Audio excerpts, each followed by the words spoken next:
गुरुर्ब्रह्मा गुरुर्विष्णुः गुरुर्देवो महेश्वरः गुरुः साक्षात् परं ब्रह्म तस्मै श्री गुरवे नमः तस्मै श्री गुरवे नमः तस्मै श्री गुरवे नमः.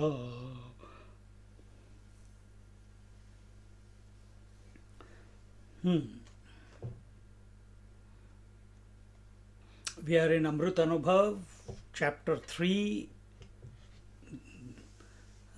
Vacharna Parihara, and I think we are starting from third OV, third verse. Is that right, Ravi? Yes, Swamiji, we finished up to the paragraph to the mind, the senses or the limbs. The mind sensing.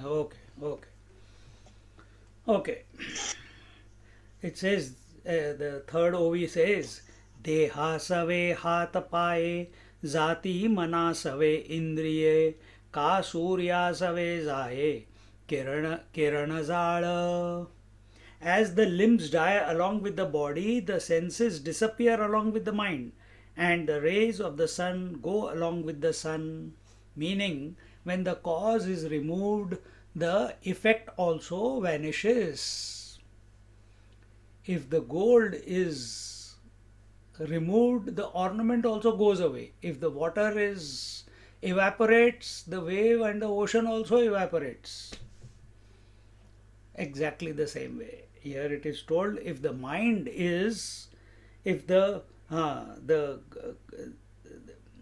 mind disappears, dissolves, melts away in contemplation, and this is your experience every day. Every night when you go to sleep, what happens to your mind?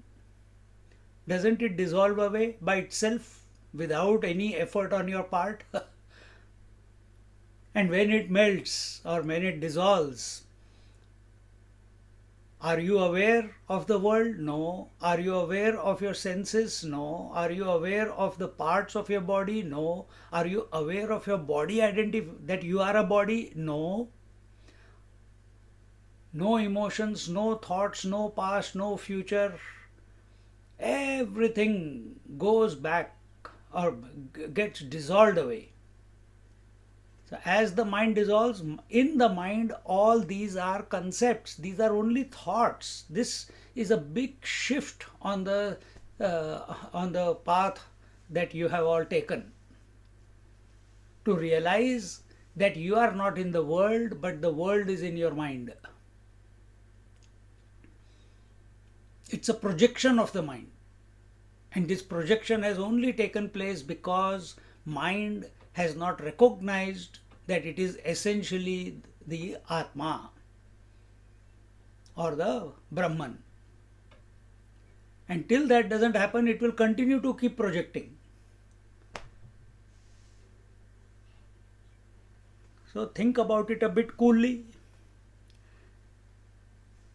So here the two meanings were given. The first was, when the body is lifted, the limbs are also lifted. When the incompleteness in knowledge is dispelled, the avidya which supports the four vanis also goes away. When the body is lifted, the limbs are also lifted. So body is one, limbs are many. Mind is one, thoughts are many. Consciousness is one, but its expressions Waking consciousness, dream consciousness, sleep consciousness, they are many. Man is one, roles are many. Gold is one, ornaments are many. Water is one, or ocean is one, waves are many.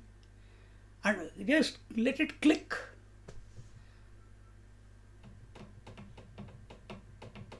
Just let it click. So when the body is lifted, the limbs are also lifted.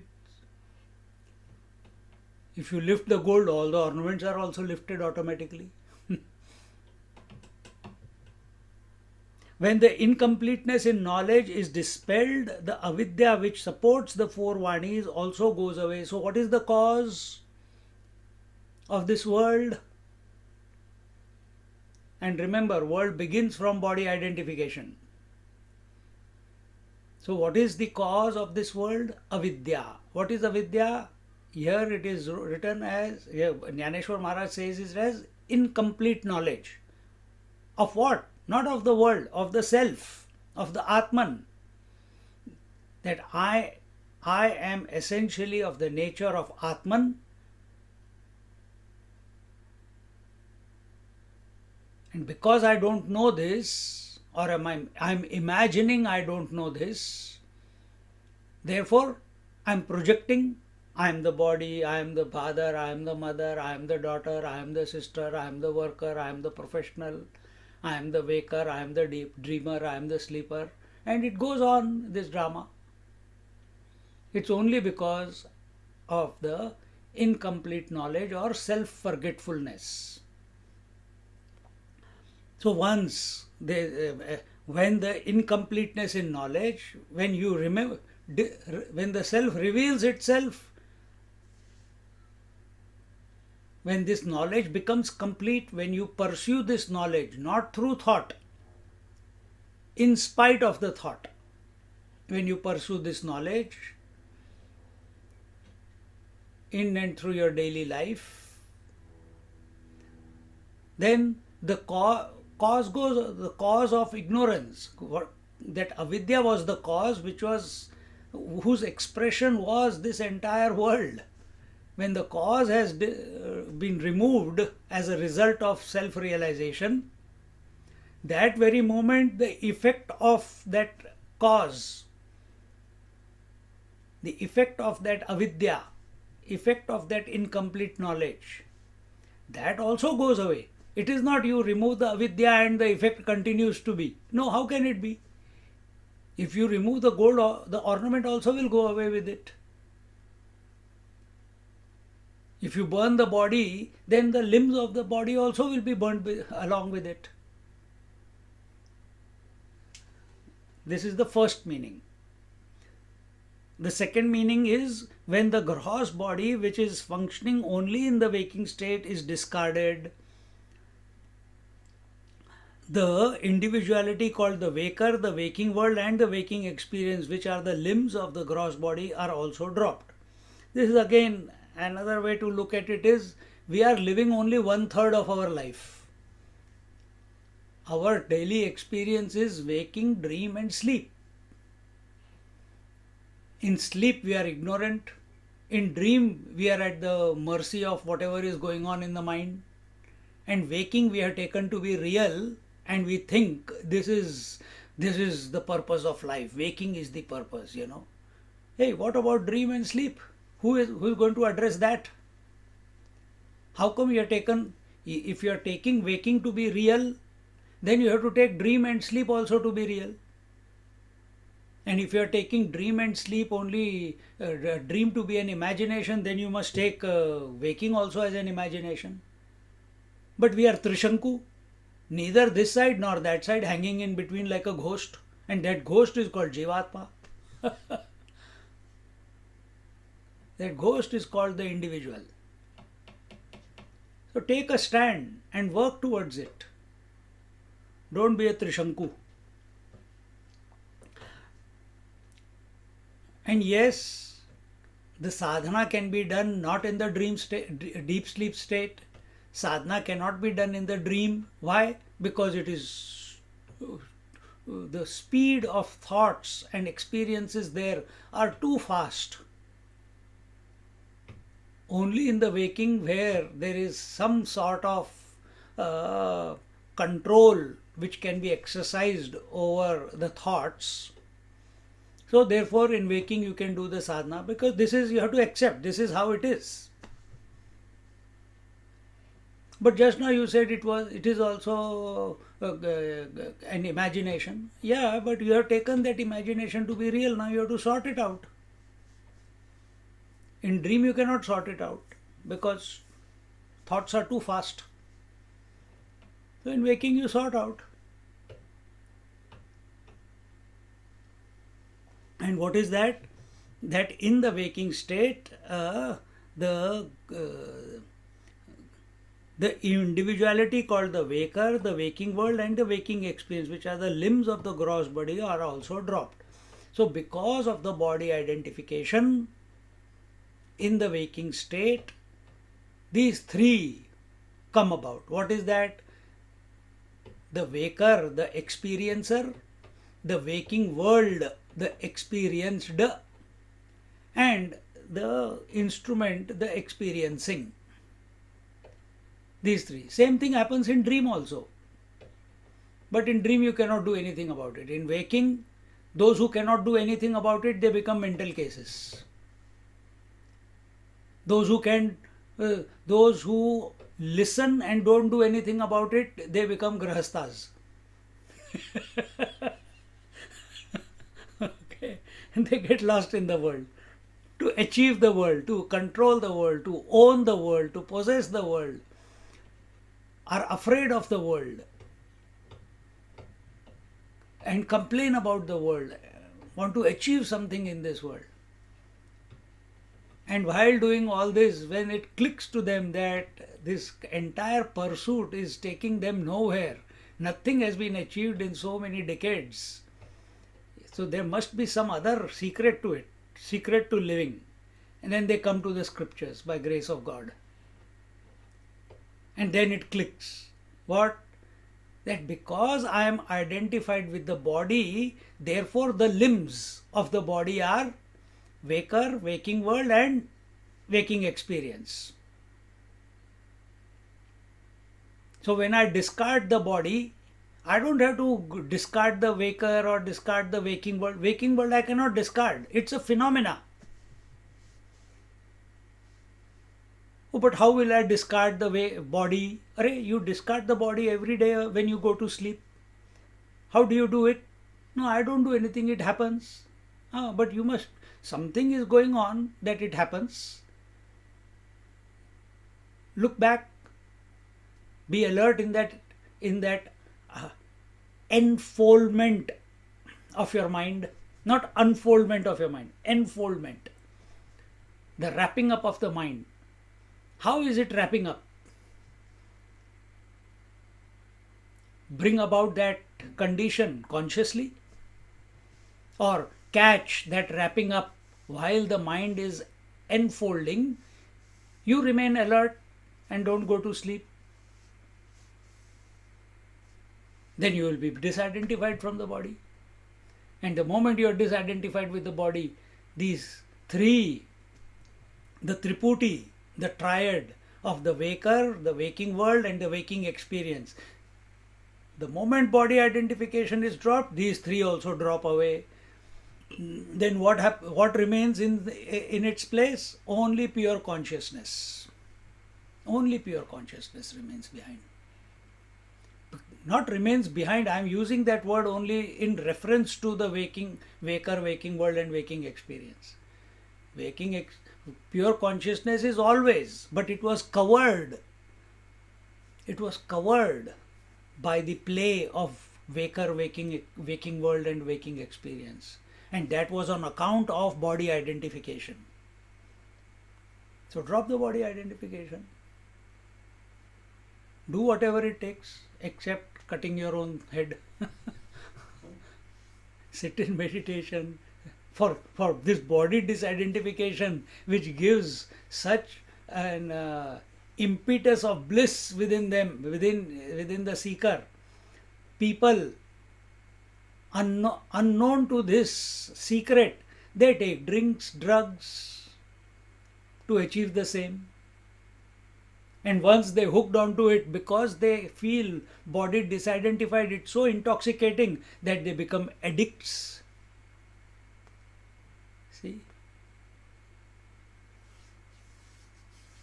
So recognize the principle. This is the root principle.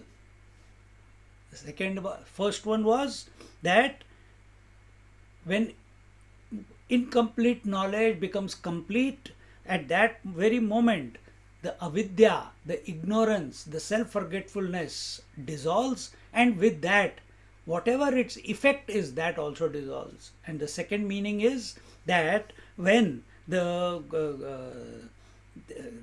gross body in the waking state, when it is dissolved or disidentified from, then the effect of the gross body identification, which expresses as waker, waking experience, and waking world, these three also dissolve with it. This must go deep into our psyche, into our heart. This is the root. What? The body identification. That is why you take only the waking experience to be real and the dream to be unreal. There also you have a body in the dream. How come you don't continue with the same family every night in the dream? In the same world in the dream? Oh no, it's only an imagination. Then how come in the waking every morning you want to have the same wife and the same husband and the same children in the same house? This is also an imagination. The reason why the dreamer, dream world and dream experience came about is the same reason why the waker, waking experience and the waking world have come about. The consciousness identified with the dream body, one body in that dream, and the whole experience began. In waking also, the waking consciousness has identified with one body and the whole experience has come about. You drop it and there you are. In dream you cannot, in waking it is possible if you work towards it. To the mind, the senses are the limbs. When the mind is quietened, the avidya through which the mind functions also subside. See how beautiful. To the mind, senses are the limbs. Just like for the body, the hands, legs, head, nose, etc., all these are the limbs. Or for the mind, the senses are the limbs. The effect of the mind is, mind alone is expressing as the 10 senses. Gold alone is expressing as all the ornaments. Ocean alone is expressing as all the waves. Same way, mind alone is expressing as the 10 senses. 5 organs of perception and 5 organs of action. Organs of perception are seeing, hearing, touching, feeling, tasting. And the organs of action are hands, legs, speech, genitals and the anus. The organ of evacuation. Just like man alone is expressing, man is the cause, and the father, the brother, the husband, these are the effects. To the mind, the senses are the limbs. When the mind is quietened, the indriyas through which the mind functions also subside. When the mind quietens, the indriyas also become quietened. Catch yourself every night.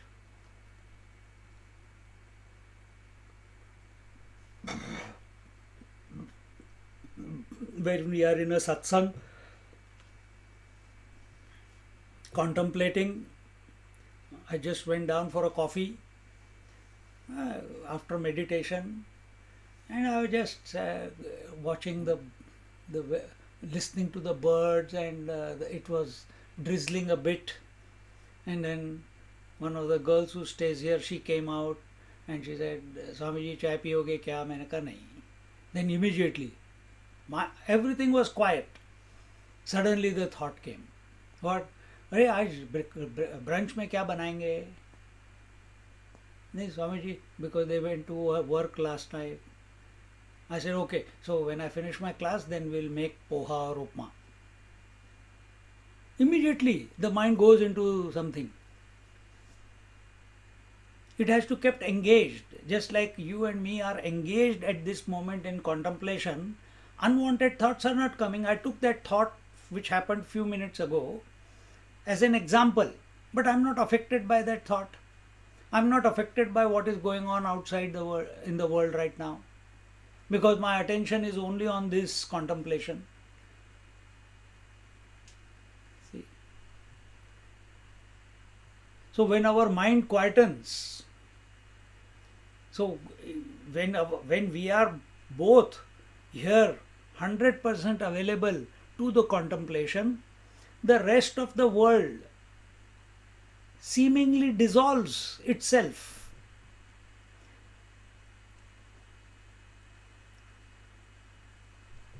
Just as your mind, when it is quiet in sleep, the body dissolves. It no longer has an impact on the consciousness that you are. See? Someone here sits in meditation while listening. They are in that position for the whole 1.5 hours. Body is not affecting that person. And even if sometimes there is a shift here and a shift there, you will watch that. It doesn't make a big impact on your mind because your focus is on the satsang. Just because my hands are moving and I am expressing, it doesn't impact the thought flow.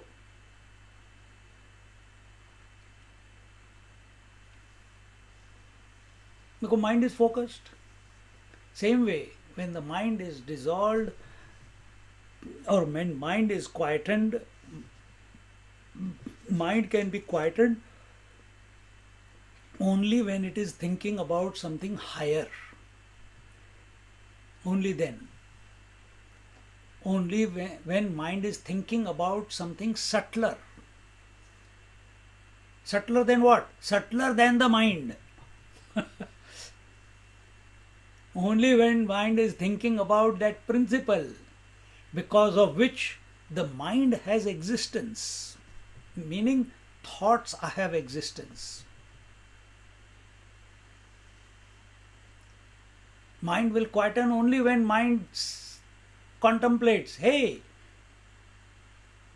I feel mind is only thoughts, but mind is the container in which the thoughts are coming and going, just as ocean is the container in which the waves are coming and going.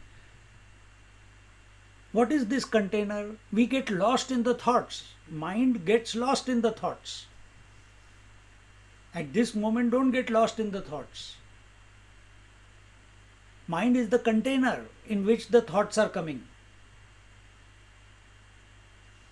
Thought is not equal to mind. All the thoughts put together is also not equal to mind.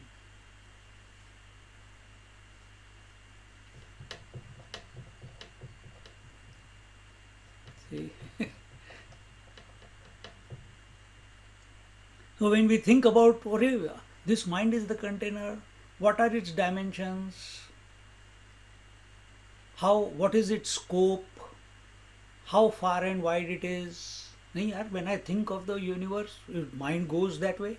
When I think of the past, mind goes into the past. When I think of the future, mind goes into the future. Past, future, universe, everything is a thought. Then how big is this container? What is its scope? Rather than getting lost in the thoughts coming in the mind, use those thoughts to ascertain the vastness, the potential of the mind. The moment you start thinking about the container the contents, the thoughts are thinking about the container. Everything will become quiet. Yato vacho nivartante aprapya manasa saha. And where everything becomes quiet, the realization, not the mind will not realize, the realization is, the scriptures say that mind itself is pure consciousness, where it quietens.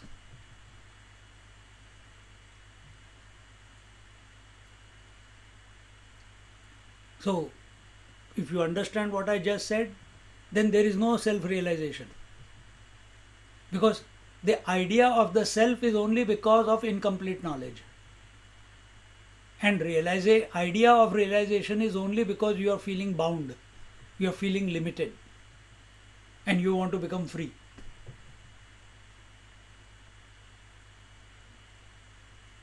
So work towards quietening your mind, and there you are. Nothing special needs to be done. Now, if you spend only 10 minutes, 15 minutes quietening the mind, or the night quietening the mind in ignorance by going to sleep, then it will not help. It has to be you do 1 hour of 1.5 hour of Shravanam.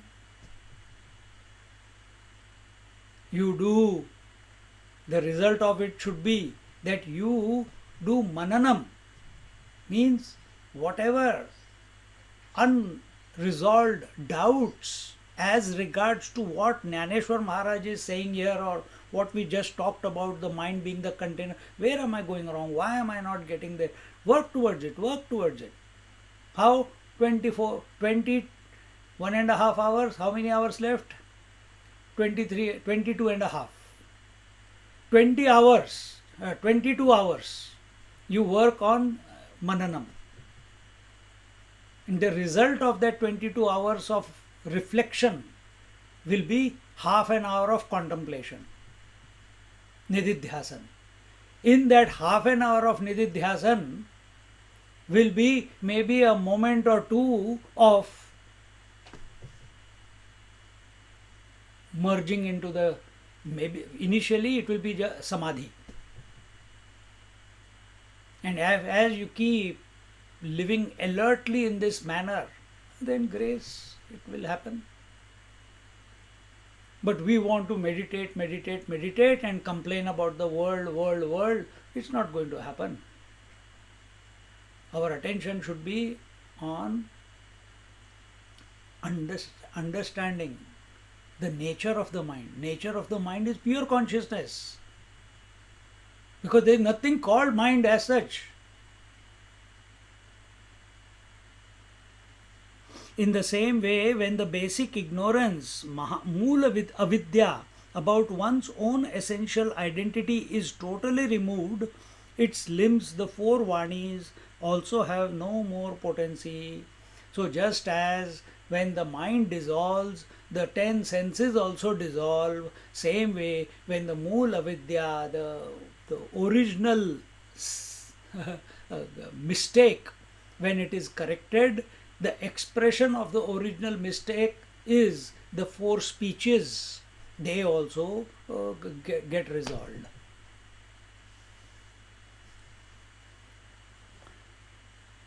The second meaning refers to the subtle body or the dream state, which begins with the simultaneous expression of the dreamer, the dream world, and the dream experience. When the mind has disappeared, where is the question of the dreamer or dream world or dream experience? I have already explained that in depth now. Every day you have this experience when you wake up from the dream, dreamer, the dream world, and the dream experience. And why was there the dreamer, dream world, and the dream experience? Because of the dream body. No, Swamiji, I was experiencing myself as a ghost in the dream. Okay, ghost body. Still a body, no? Ghost has a body. It's an apparition. As much as ghost body is an apparition, so much so the dream body is an apparition. So much so, this body is also an apparition. It is a ghost body. It is not real. But we have put all the eggs into this basket called the body and taken it so real. It just requires one shift.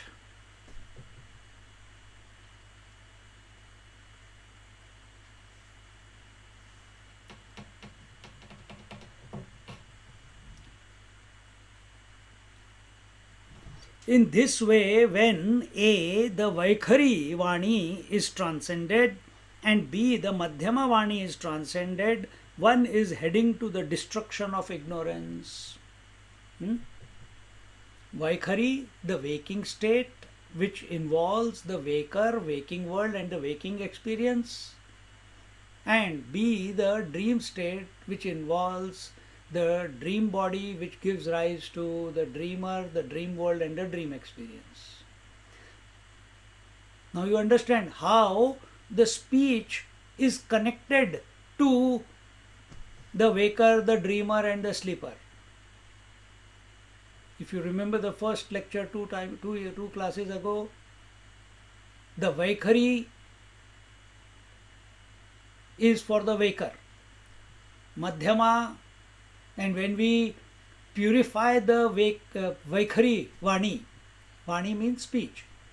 When we purify the Vaikhari Vani, then we are purifying. What is purification of the Vaikhari Vani? Disidentification with the waking body.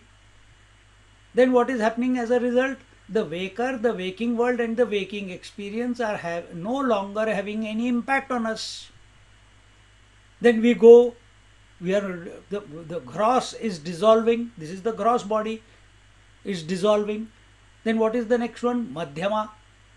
Madhyama is the subtle body, or subtler than the gross. Subtler Madhyama Vani is subtler than the finer than the Vaikhari Vani. Remember, in the gross Vaikhari Vani, the thought of the object was within, and object of the thought was without. In the Madhyama, the thought of the object and object of the thought both are in the mind. Here the body is in my mouth or in my mind, but the body is, I see it outside. This is your experience. But in the dream, the thought body is also in the mind, and the thought of the body is also in the mind.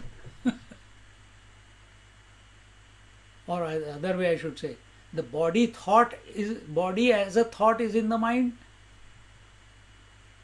the form is in the mind, and the thought of the body is also in the mind. That is Madhyama. So as we are chanting, as we are purifying, and as our mind is focused on the higher, Om.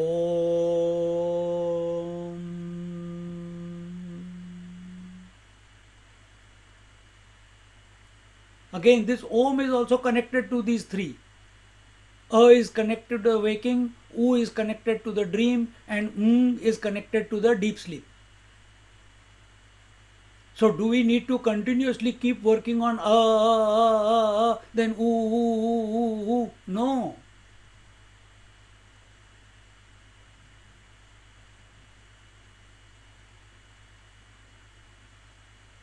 See, everything is interwoven. This is the beauty of our scriptures. So when we purify the Madhyama, then that is also the dream body is we get disidentified from. And when the dream body is we get disidentified, then the dreamer, the dream world, and the dream experience, that also drops away by itself. You don't have to do it. It drops away. That is what is told here.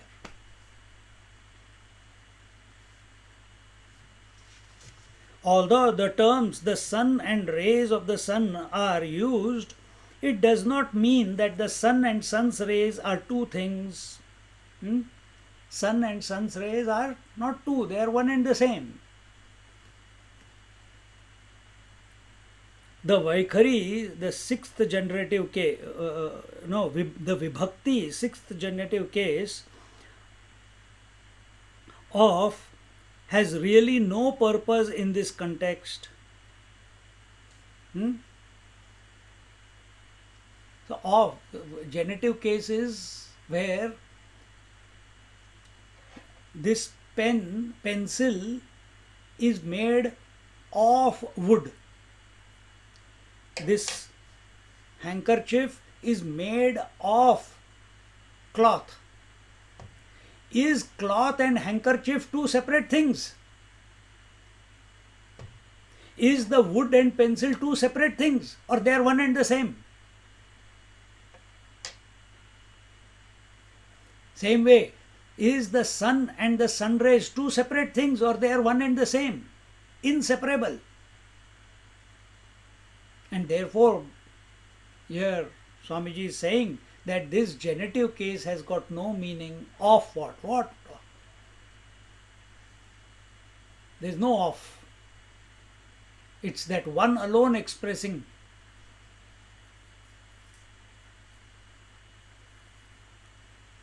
We say experience of the mind. This is my reality. This is my truth. This is my waking. This is my dream. And this waking and dream is separate to other people's waking and dream. Wrong conclusion. Wrong conclusion.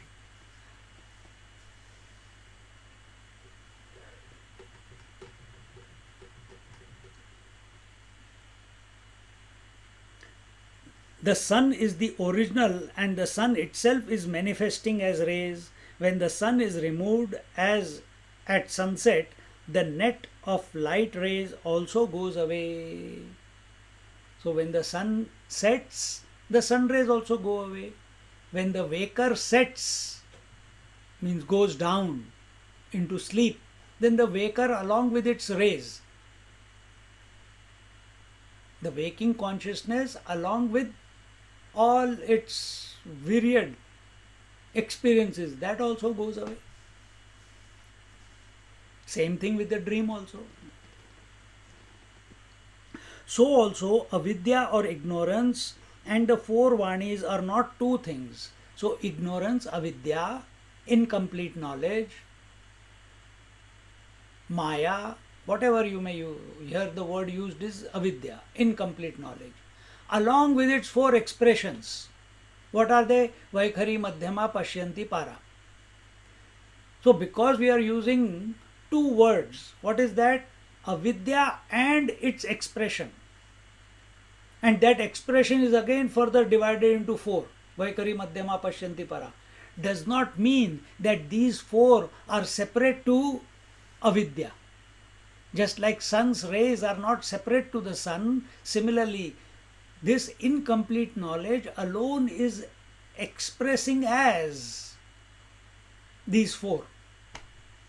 What is this four? Waking, dream, deep sleep and samadhi.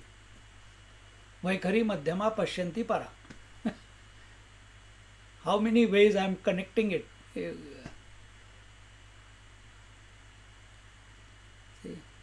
So, just as cause alone, this is one of the rules.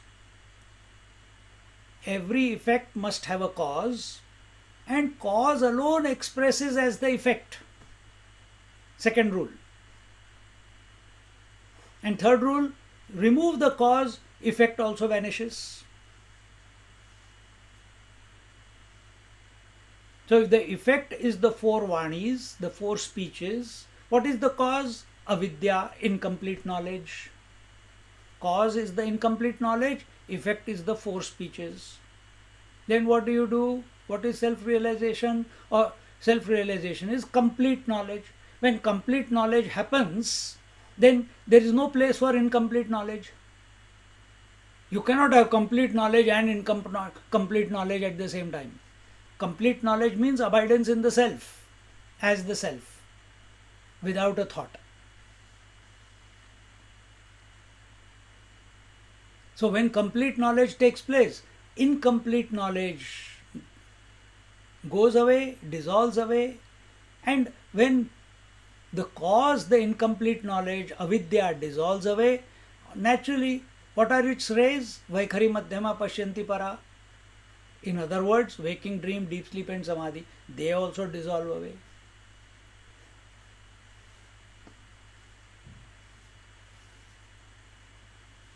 See? Therefore, too much meditation also is not good. It must lead to abidance.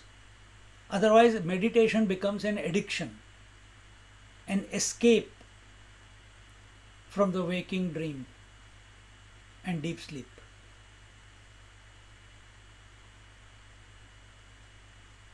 It becomes an intoxication. What? Meditation.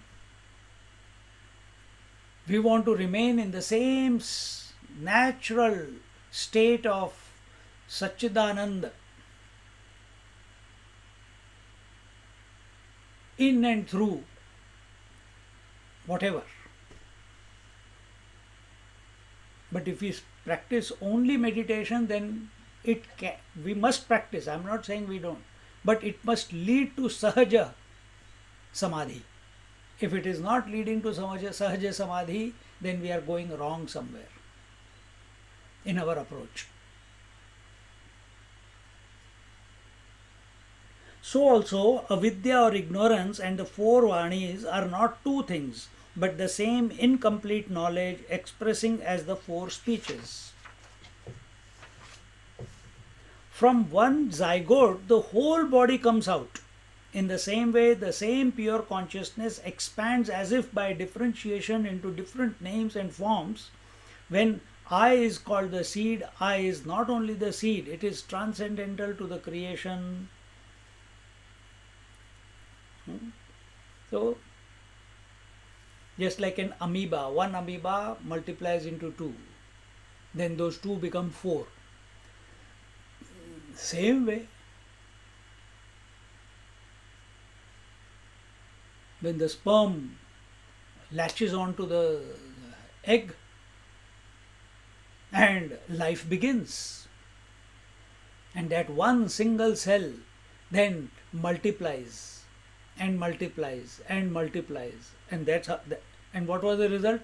This body. One cell became this body. Is it one cell or two cells?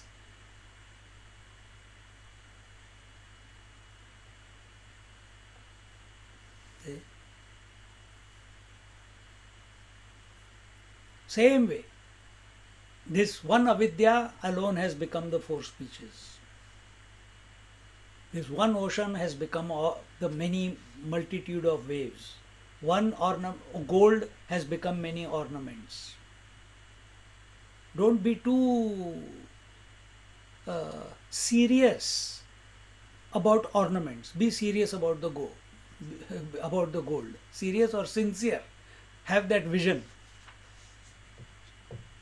Don't be too serious about waking, dream and deep sleep. Be contemplative on the pure consciousness. Not as a thought, as you are that pure consciousness. But you are too worried about what will people say, how will I survive in this world, I don't have a property, I don't have a job, I am getting old, now who will give me a job, where will food come from?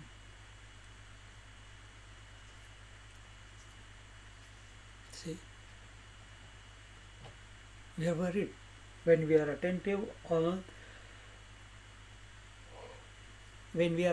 on something other than us, then worries come, misery comes.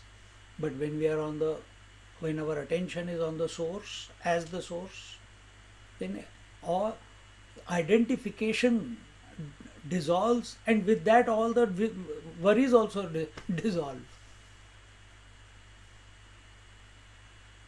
When I is called the seed, I is not only the seed, it is transcendental to the creation Atyatishthad dashangulam.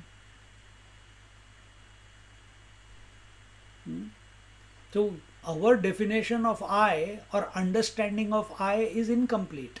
Remember, incomplete knowledge is ignorance, avidya. You are using I every time. I am fat, I am thin, I am Australian, I am Indian, I am in this, on earth, not on Mars. I am intelligent, I am not a buddhu. I.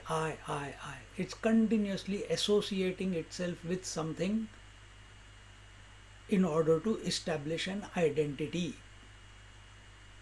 This is due to incomplete knowledge. And spiritual unfoldment is recognizing I as transcendental, as independent, free from all entanglements, from all associations, from all identifications. At this moment, you are that. You are that I.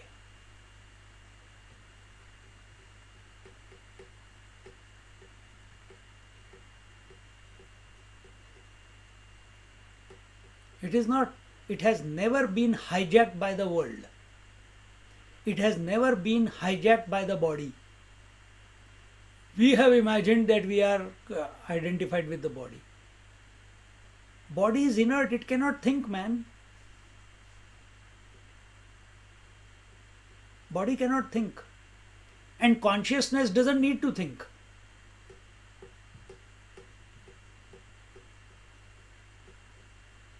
But when these two as if come into proximity of each other, a third thing is created, which is called mind, which starts thinking. So this Vaikhari Madhyama Pashyanti Parahar for the mind.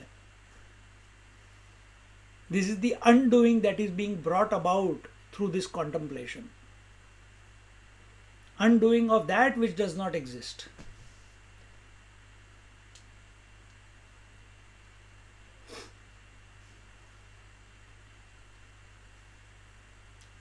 It is this I is not only the seed. When I is called the seed, I is not only the seed. It is transcendental to the creation.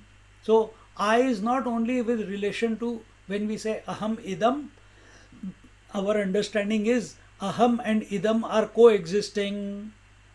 If father is there, then the son has to be there.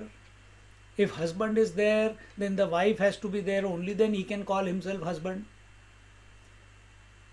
If waker is there, then dream and sleep also have to be there. Otherwise, waker by itself has got no meaning.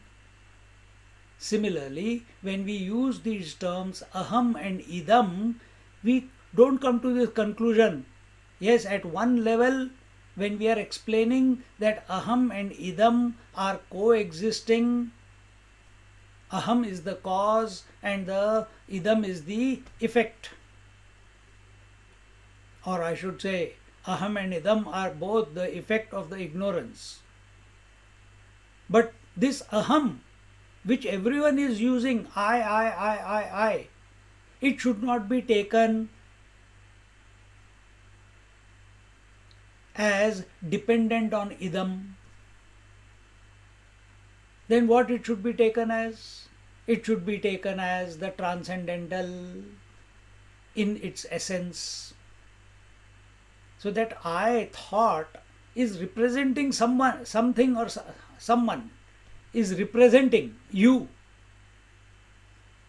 But are you because the I thought is there, or you are there in spite of the thought? Are you there because you are thinking I, or are you in spite of the thinking of I, thought? So in deep sleep you are not thinking I, but you are still there. In samadhi also you are not saying I, you are still there. This is the dissection that is being done.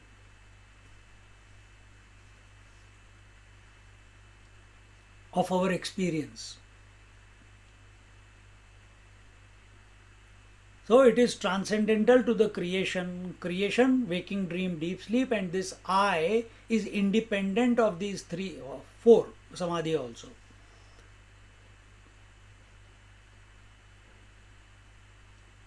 Although the Paramatma Tattva is in and through the total world of names and forms, it appears as if lost to us because of the limitations, upadhis through which we are functioning. Now, this is another learning. Paramatma is the eminent cause. The Paramatma is eminent through the creation, means pervading in and through every aspect of the creation. The Paramatma is in and through the cause, and the Paramatma is in and through the effect. Water is in and through the cause, the ocean, and the water is in and through the effect called the waves. So nothing can be outside Paramatma. If he is so plentifully available, why are we not able to see or experience or have the vision or have direct experience of that Paramatma? Why are we not? Forget about inside, outside also I can't have. Why? Here Bhagwan, because here he says the Paramatma is in and through the total world of names and forms. It appears as if lost to us. It is not, we are not able to see it. Does not mean it is not there. It is there. Because of the limitations, because our attention, our obsession, our addiction, our slavery is to the limitations. And what are the limitations? Desha Kala Vastu, space, time and objectivity.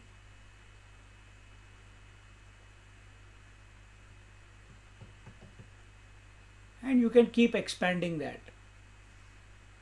Upadhi is the body, gross body is the upadhi, the subtle body is the upadhi, the pranmaya kosh is the upadhi, the manomaya kosh is the upadhi, the intellectual sheath is the upadhi, the waker is the waking experience is the upadhi, the dream experience is the upadhi, limitation. Upadhi is limitation, conditioning.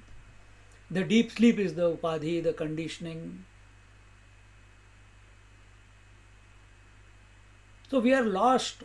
We take the upadhis, we take the limitations, the conditionings, more important, give them more importance. And how do you give importance to the limitations?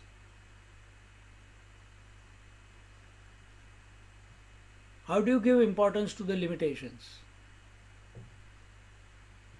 By being obsessed with name and form. You drop the name and form, there you are.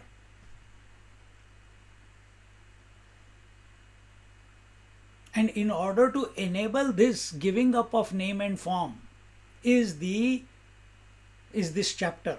Vaikari Madhyama Pashyanti Para. First you give up the gross form, the gross world. The gross world is nothing but gross form. Then you give up the subtle form. The dream world is nothing but the subtle form.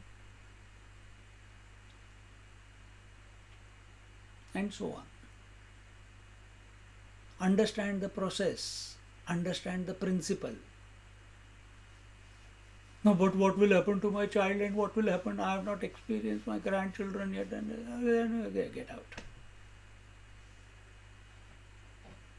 Then you are not qualified to understand this.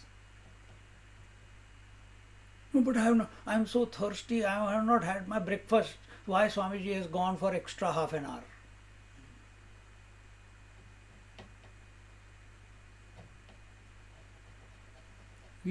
This is what identification or incomplete knowledge expresses as distraction.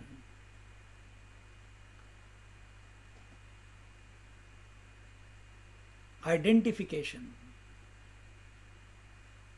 Although the Paramatma Tattva is in and through the total world of names and forms, it appears as if lost to us because of the limitations, upadhis through which we are functioning. So, if we can find a position within us, a disposition within ourselves, that even though we are functioning through the upadhis, but not enslaved by the upadhis, but not conditioned by the upadhis, but not limited by the upadhis. This is how the Mahatmas are living now. Realized masters live like that.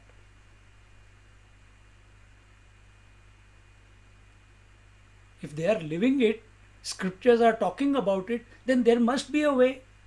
So are we going to focus upon how it is not possible, or are we going to focus upon where am I lacking so that I can improve?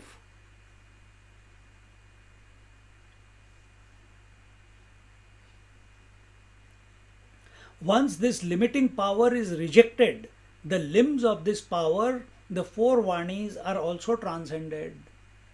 And this is the path which Jnaneshwar Maharaj followed.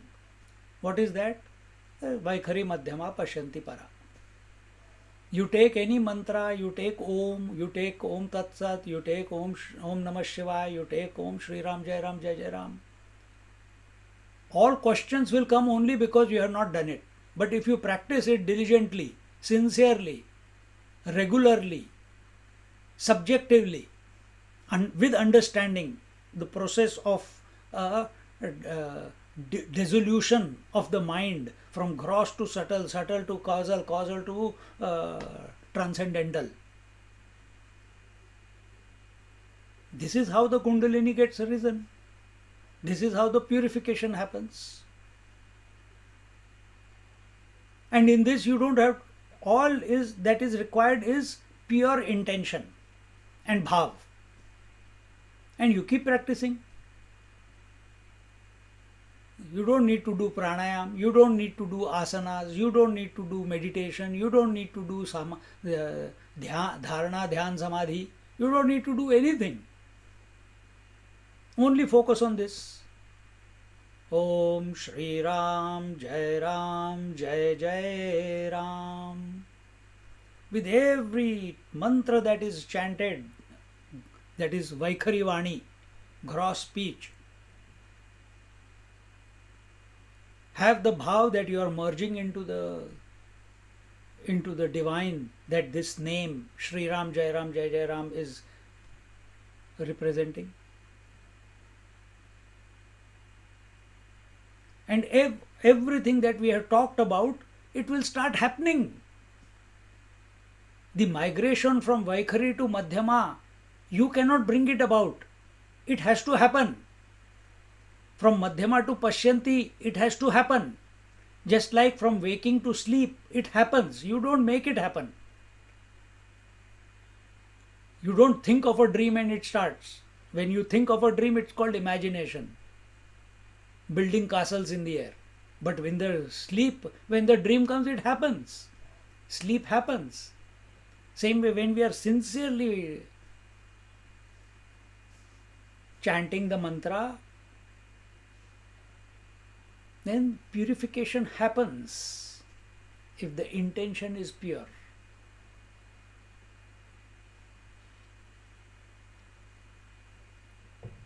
Not for wanting something from the world. We are chanting the mantra so that the entire expression, the manifestation, gross, subtle or causal, it dissolves. That's why we are chanting. And even that is not our intention, that it should dissolve. Our attention is only on the Atma Tattva. And in that process of self-contemplation through the mantra, merging, surrendering to the divine theme, the dissolution of the gross, subtle, causal, that dissolution happens. Practice. You will find it for yourself. Once this limiting power is rejected, rejected means it dissolves away. Here just the language.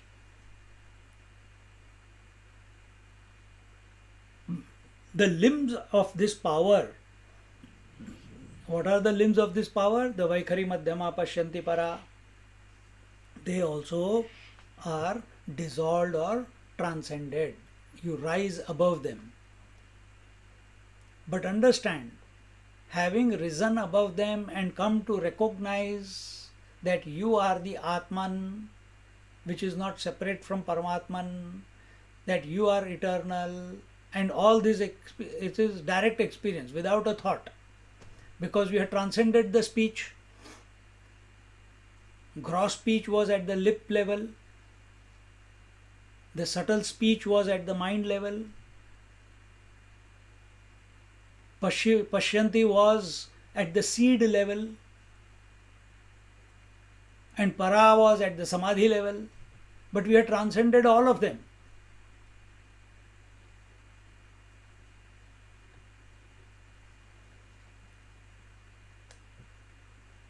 Then from that point, once we are transcended, the phenomena will continue.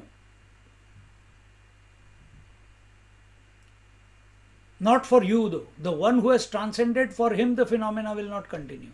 For him now, everything is that self alone, the Paramatman alone. Continuing the metaphors, Natari nidrechiye नातरी निद्रेचिये अवधि स्वप्ने भरति आधि तेवी अविद्येचे संबंधी हाटति इया. And the dreams die even before the termination of sleep. Similarly, the four forms of speech die along with the destruction of ignorance.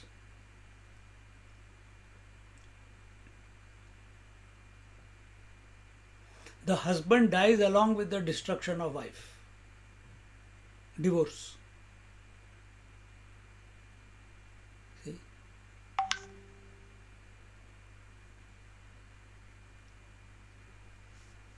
Same way. The dreams die even before the termination of sleep. Gets concluded. Similarly, the Vaikhari Madhyama Pashyanti Para, they also die along with their cause.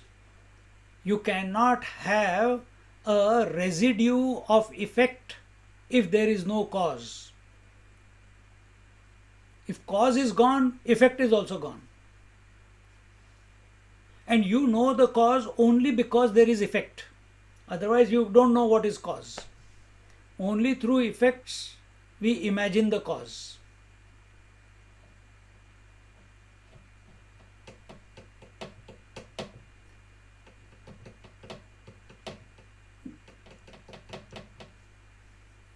So, if in this case, if we think that the four speeches are the effect and avidya is the cause, if four speeches completely dissolve away, then avidya will also dissolve away along with it. With the last thought, the avidya will dissolve away. When the waker is thinking of the sleep and is thinking and thinking and thinking,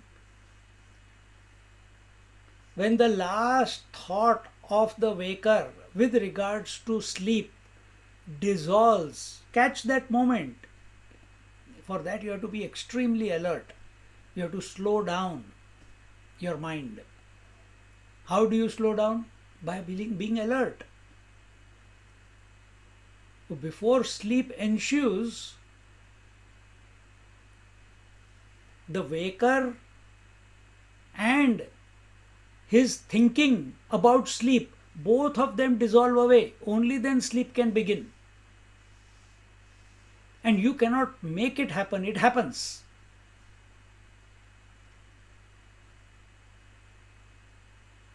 Because you are focused on sleep. Same way, when we are focused on the infinite reality through the word, through the syllable Om or through our mantras, and then Vaikhari will dissolve, then Madhyama will dissolve, then Pashyanti will dissolve, then Para will go and merge into the infinite. In fact, para is the infinite. But if para is taken as one of the experiences which in with reference to waking, dream and sleep, then it remains as a samadhi. If purification has not been complete of the Vaikhari and Madhyama and Pashyanti, some residue of identification of with body is still remnant in the mind, then samadhi happens. And how long will this residue of body identification remain? Till you do not become 110% convinced that you are of the nature of pure consciousness. So, how long will you not merge into sleep? How long will the waker be there? As long as he is not completely surrendered to the sleep. Then only he goes out of existence.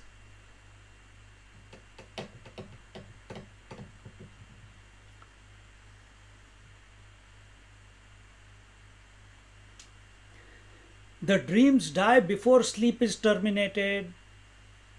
Then the dream state is transcended to the waking state of consciousness. Before the waking state dawns, dreams have to die, which means that all the three aspects, that is, the dreamer, the dream world, and the dream experience, have to be transcended. The dreamer can never wake up and enter the waking world. The dreamer can never wake up and enter the waking world. The waker can never become the sleeper. Similarly, the individual can never become realized. If you get the gist of it, good. If not,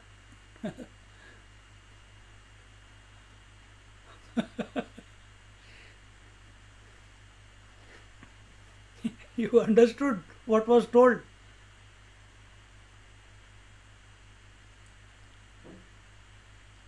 The waker has to go out of existence in order for sleep to begin.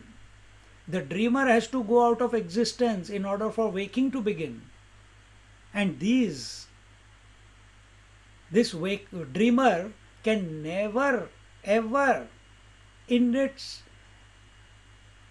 millions, zillions of years, it can never enter into the waking state. And vice versa.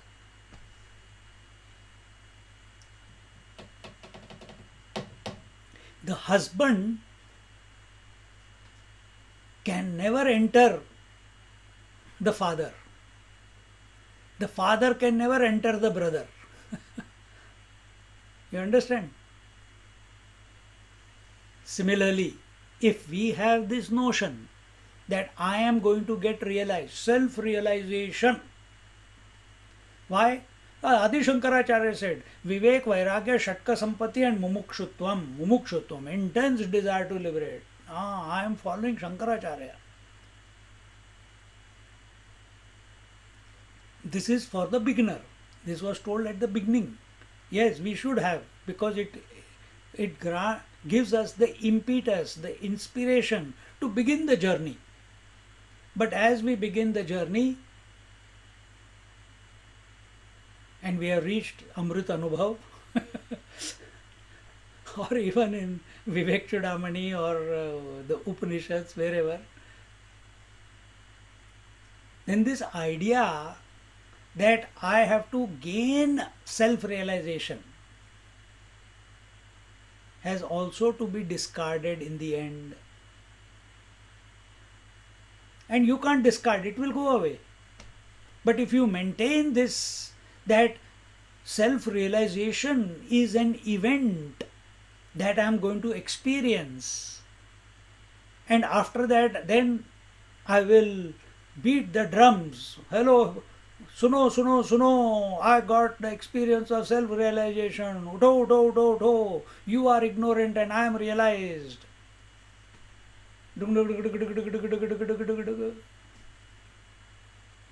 ऐसे कुछ नहीं होता.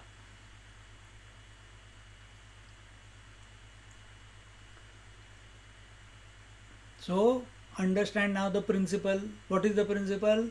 The waker cannot become the sleeper cannot become the dreamer cannot become the waker. They cannot enter into each other's jurisdiction. Now you have imagined you are the individual on account of the conditionings, limitations, upadhis, and with these upadhis, if you want to go into as long as you are identified with these upadhis, you are told self realization, mumukshutvam is the goal. And as you begin, where is the upadhi? Oh, Vaikhari, waking state is the gross upadhi, dream is the subtle upadhi, deep sleep is the causal upadhi. So your mind is becoming finer and finer. So where to this fine mind it is being told that hey, you cannot enter with the with identification with the upadhi, whatever that hood you are wearing, that I am a waker or I am a dreamer or I am a sleeper, and for us waker is the most important, dreamer sleeper we ठीक है, but we consider I am someone in waking only. So as a waker you can never enter into uh, the pure consciousness, be the pure consciousness. There is no becoming pure conscious. There is no becoming a meditator. If that is happening, we are gone with body consciousness. We have taken the we are still accepting the upadhi of the waking, meaning the upadhi of the limitations of desh kala vastu. Somewhere they are still lingering in the mind, and to escape that you are going into meditation, and therefore after meditation you still find the same world there, because the memory of that world is still there in its nascent form, in the seed form. If you want to transcend that, so where can you transcend the limitations?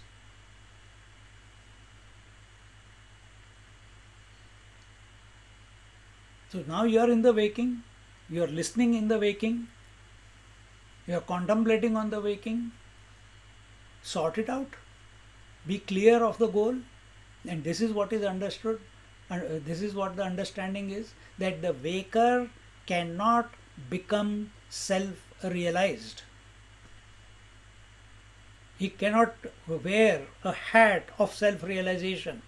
It is not a role, it is our natural state. That role which comes and goes is unnatural. It's due to incomplete knowledge. So what is incomplete? So meditation is incomplete knowledge.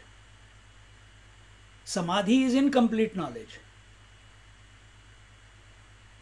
Vaikhari, Madhyama, Pashyanti, Para. Para is also incomplete knowledge until it does not merge into the source, into the infinite. But if Para is thinking, oh, I am Para, and it will be with reference to Vaikhari, Madhyama, Pashyanti. So Turiya Tattva, then what we talk about is only with reference to the three states. We have to recognize there is no Turiya Tattva in that sense. There is only that infinite one. So we have to understand that this Turiya Tattva is the infinite one, is the only one, Kevala. But we understand Turiya Tattva as something greater, as something sublime compared to waking, dream and sleep. And therefore we pursue meditation.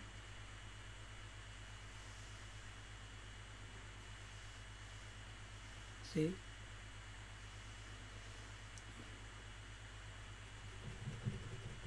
The dreamer can never wake up and enter the waking world. So also, when we wake up from the waking, the waker cannot enter into the transcendental state. Just as dreamer cannot enter the waking state, similarly, the waker cannot enter the transcendental. In the same way, before one comes to discover one's own essential nature, one has to transcend the limitations of the waking world. The stages in self-discovery are transcend deep sleep and come to dream, transcend dream and come to waking stage, and transcend waking and come to awakening. Meaning, first give up tamas, then give up rajas, then give up sattva and transcend sattva. And after transcending sattva, don't go into meditation. Straight away self-realization. Abidance in the self, as the self. So, transcend deep sleep. The moment you start doing the chanting, oh, go to sleep. So, first thing that you have to conquer is the inertia. Then second thing that we'll have to conquer is our imaginations, the dream. Because sadhana can be done not in the deep sleep, sadhana cannot be done in the dream, sadhana can be done only in the waking. Now, when we come to the waking, having transcended deep sleep and dream, we are automatically, if you are alert, now you are 110% alert in waking. If you are transcended sleep, then you are staying power with any thought, with any idea, with any contemplation, with the japa. You can continue it for a long time. Because some are hard nuts to crack. Otherwise, the 10-minute japa and acha, nicely snoring away. Dharana means intermittent japa. Intermittent dhyan is called dharana. So dream is the intermittence. Mind goes into imagination. Mouth is chanting the japa, but mind is imagining something else. So dream also, the imagination also has to be transcended. That it doesn't build castles in the air. And then when we come to the waking stage, and transcend the waking and come to awakening. In the waking, we are in the waking right now. Our interaction with the scriptures, the satsang, the mahatmas, this must lead to awakening. Just like every day leads to sleep. Natural process.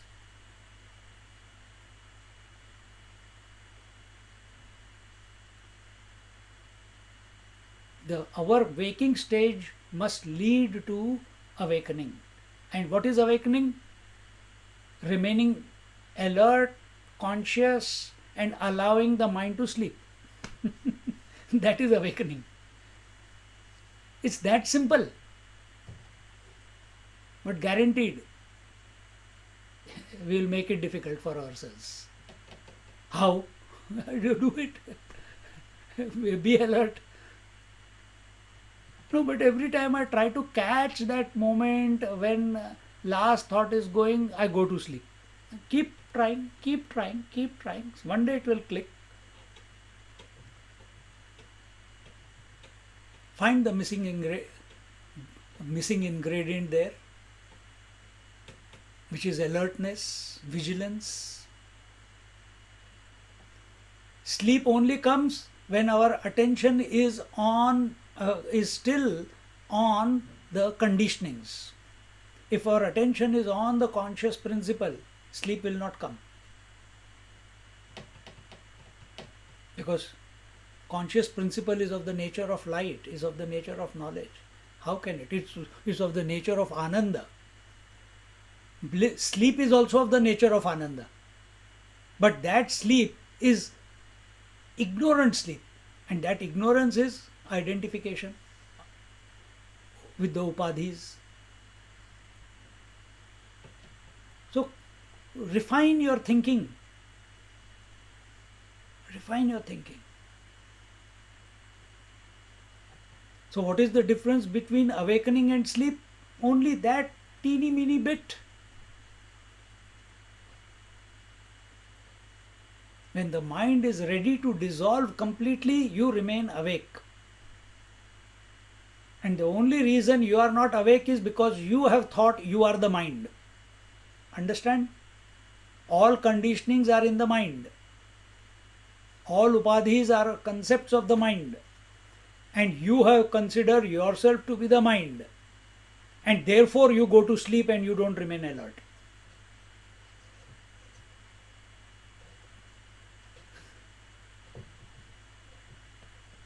अब लगे रहो मुन्ना भाई इसके बाद, और क्या.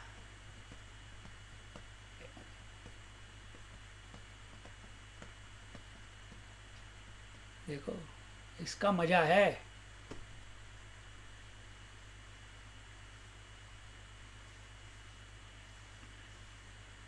So transcend deep sleep to come to dream, transcend dream to come to the waking stage, and from the waking stage transcend waking and come to the awakening.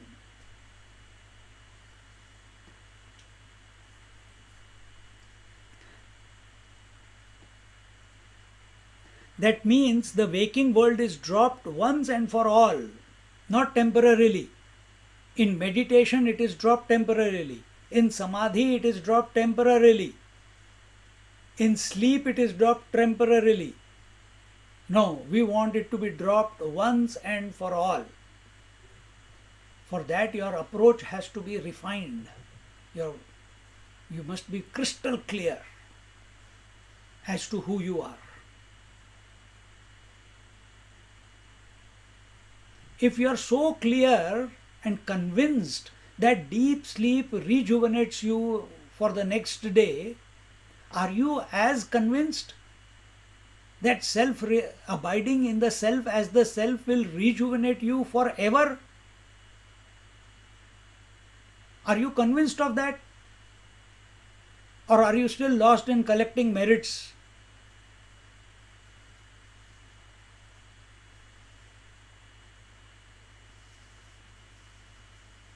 See? The waking world is dropped once and for all. That which is known through the gross body and body identification is not complete knowledge. This is what meditation is. It is not complete knowledge. Samadhi is not complete knowledge.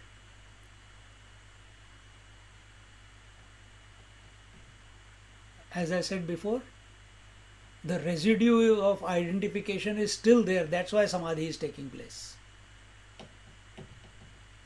And how is the residue? In the seed form.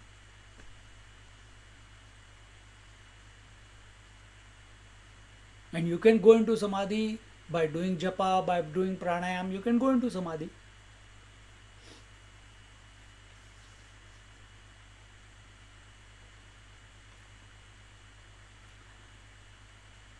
That which is known through the gross body and body identification is not complete knowledge. Only that knowledge which is not limited by these three limitations is complete knowledge. What are the three limitations? The limitations are the knower, known and knowing must not be taking place. The Triputi should not be there. The Triputi makes sure that the experience remains objective. So the waker is thinking of sleep. The sleep is an object of experience that the waker is pursuing. And when the sleep happens, the waker and its object of pursuit, the sleep which was only a thought and idea in the mind of the waker, and the ensuing experience, all of them dissolve. Same way, the the contemplator, the contemplated upon, and the experience of contemplation, all these have to be dissolve in order for abidance to happen. And this will only happen when the contemplator is contemplating upon himself. The contemplator is contemplating upon the contemplator.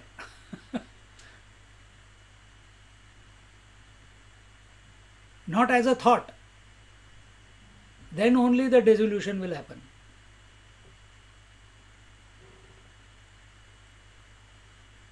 Is not limited by the limitations, is complete knowledge. Only after the four speeches disappear does the avidya vanish. Ignorance has to be removed before the knowledge dawns, and not the other way round. We cannot come to know. A man cannot become a husband and then find a wife. This example is good. A husband cannot become a husband, and now, oh, why are you calling Mr. Husband? Oh, because I'm Mr. Husband, now I'm going to look for a wife to qualify the husband. No. First you have to find the wife, then alone you are called the husband. Exactly the same way. Exactly the same way. The opposite way. What is that? You have to be divorced from avidya. You have to dissolve the avidya. Only then the knowledge takes place. So you have to dissolve the husband. How will you dissolve the husband? By divorcing the wife. Then what will happen? You will be back to your original man.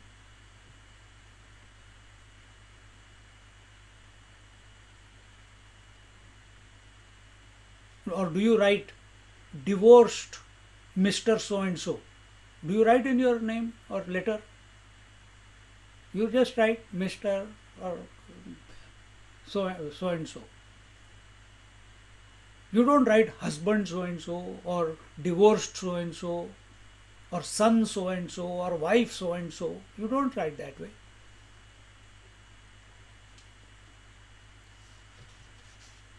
So, if the husband wants to come back to his original nature, he has to divorce the wife. Divorcing wife means give zero value. Vice versa, wife also for the husband.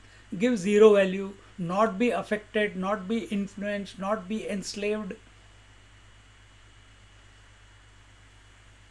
Then you are back to being a man or a woman.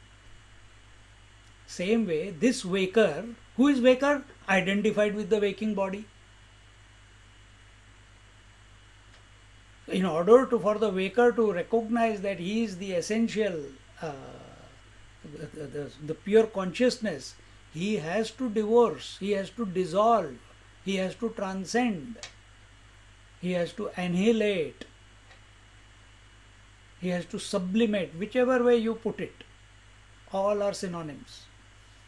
The avidya. And how do you know that avidya is dissolved? When Vaikhari dissolves, Madhyama dissolves, Pashyanti dissolves, and when these three are dissolved, and if your understanding is correct, focus is correct, you come to the eternal principle, which is of the nature of light.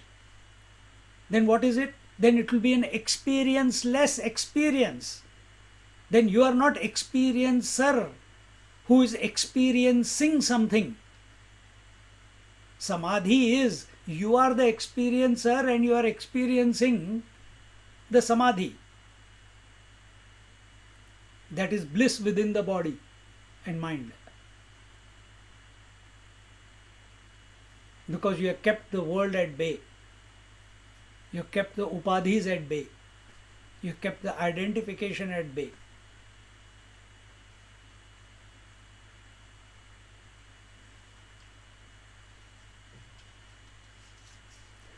The waking state is devalued in its totality along with all the three aspects simultaneously and not in parts. What are the three aspects?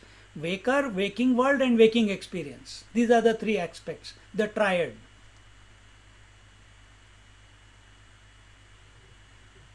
All three have to dissolve in toto. The I-ness also has to go away. Not enough only when we say I'm not affected by the world. Yes, that's a beginning. Now this I who is not affected, that also has to go away.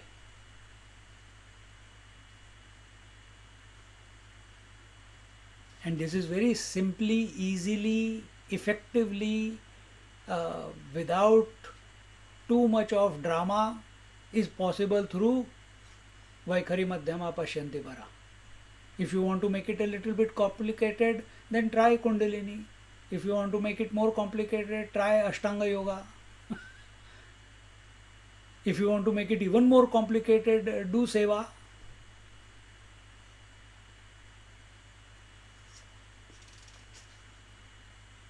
So the waking world and waking experience, they must together vanish, not one by one, simultaneously. When you go to sleep, the thinker of the sleep, the thought of sleep, and the mind in which this thinking, the contemplation on sleep was going on, that entire mind dissolves. Only then sleep begins. The waking mind dissolves. Coming to the dream state or subtle body or second condition, it is rejected by the path of Bhakti Yoga, by total surrender of the individuality at the feet of the Guru and the Lord. So first is where you are exercising, you are using your intellect, you are using your abilities, you are using your conscious, you are using your intellect. In the waking, intellect can be used. In the Madhyama, no intellect. In the Madhyama, bhakti, surrender, devotion. In the subtle body. At the level of causal body, the limitation is in the form of limited knowledge. This is transcended by meditation and contemplation that I am not a limited being but Shivoham. This is how we transcend the causal body, the causal limitation. So as we said, meditation is necessary, but we have to keep moving ahead. In meditation, I am Shivoham. When I come out, I become a husband. Arey yaar, phir phas gaya. Again run towards Shivoham in meditation. When? Morning and evening. Rest of the day, suffering. In the meditation, I am Shiva. In the rest of the time, I am Shava. Not that way. These three steps in sadhana, when pursued steadily, will lead to the formation of constructive thinking called Akhandakara Brahma Vritti, unbroken thought of the Brahman. This is the secret. This is the way. This is the way to develop, to cultivate the Brahmakara Vritti. Just like you have Sleepakara Vritti. I have to sleep. Or Nidrakara Vritti. Sleepakara Vritti. And that Vritti means thought. So you are continuously thinking of sleep, and that thought of sleep delivers you to sleep. Exactly the same way, those who are meditating, they continuously have a particular meditation kara vritti. I have to get into meditation. I have to dissolve everything.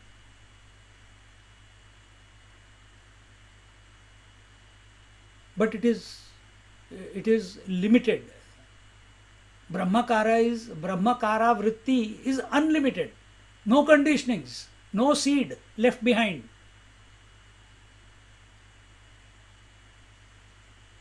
And then this thought, when this is the only theme that is going on in the mind, then the mind will dissolve into it because it wants to become one with it.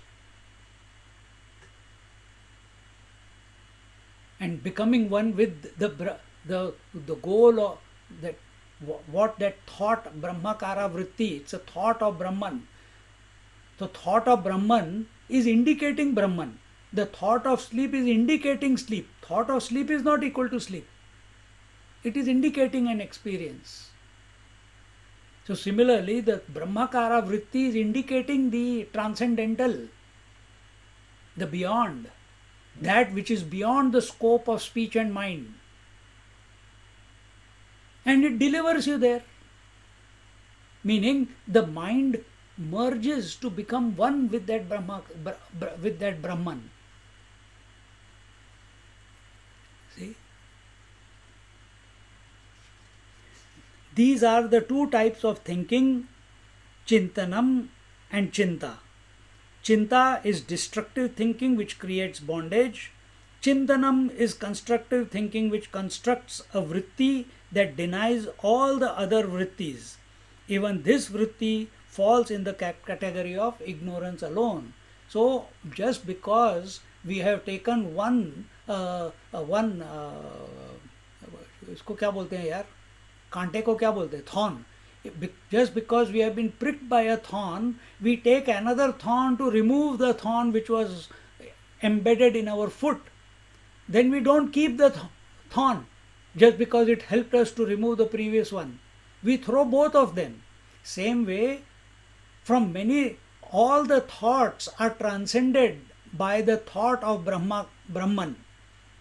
And then even this Brahman thought is also transcended, is also let it happen. I don't want to put any word to it. The thought of sleep is transcended by merging into sleep by the mind. It loses all its identity as a waker.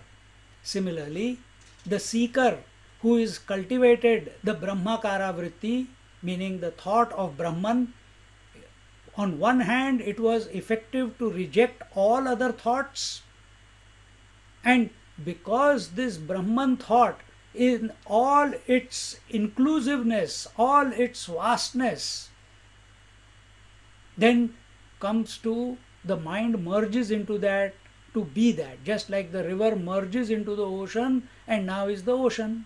It has got no separate identity with it. Same way, this mind with the Brahmakara vritti merges, dissolves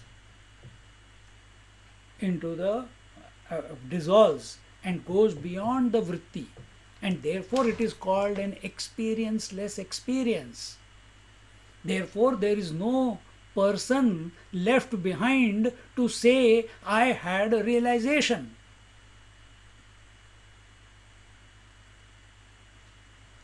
Om Purnamada Purnamidam Purnat Purnamudachyate Purnasya Purnamadaya Purnamevavashishyate. Om Shanti Shanti Shanti. Harihi Om. Shri Gurubhyo Namaha. Harihi Om.